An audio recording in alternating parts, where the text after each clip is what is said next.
Okay, so isi-share ko lang sa inyo yung aking biniling lip serum. At meron din na siyang moisturizer, guys. At saka ito, pwede siya sa boys, pwede siya sa girls, pwede siya sa babae, pwede siya sa lalaki. At saka ito kasi ay para siyang therapy, lip therapy siya. So, iti-try natin kung talagang effective. Kasi talagang sikat na sikat to sa Shopee, sa Lazada, sa TikTok, sa Facebook. So, syempre, mapapatry din ng teacher nyo kung talagang maganda. Kasi ako, laging dry yung lips ko talaga. That is my problem. Especially kapag sobrang lamig ng panahon. So, itatry natin siya, guys. Talagang effective nga ito. So, meron na siyang moisturizer. Okay, so lip serum siya. So, first time ko siyang magamit or gagamitin ngayon. So, tingnan natin. So, binili ko kahapon. Ay, hindi. Dumating na siya kahapon. So, itatry natin. Ayan. Oh my God. May pink-pink talaga siya.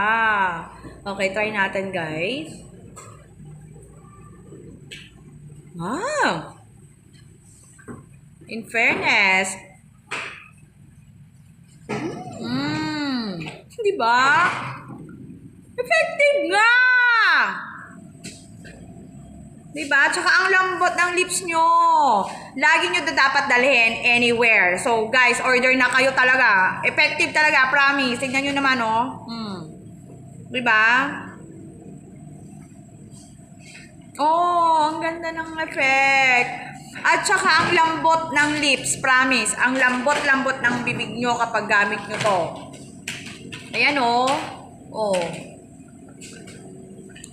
At saka, parang ano siya, matagal siyang matanggal.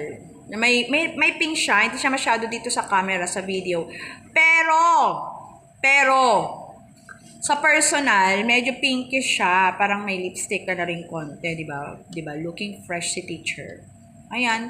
Baisong na, guys. Try nyo to. Pwedeng boys, pwede sa girls, any gender. Okay? So, pwede sa lahat.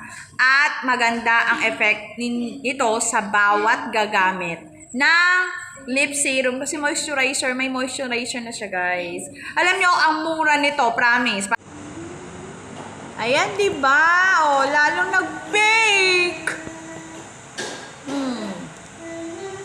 Lalong nag-pink, guys. As in, lalong nag-pink ang aking lips.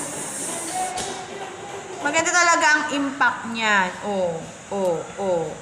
Kakalagay ko lang yan, ah. As in, kakalagay ko lang yan. Pero tingnan nyo naman ang effect. Ganda.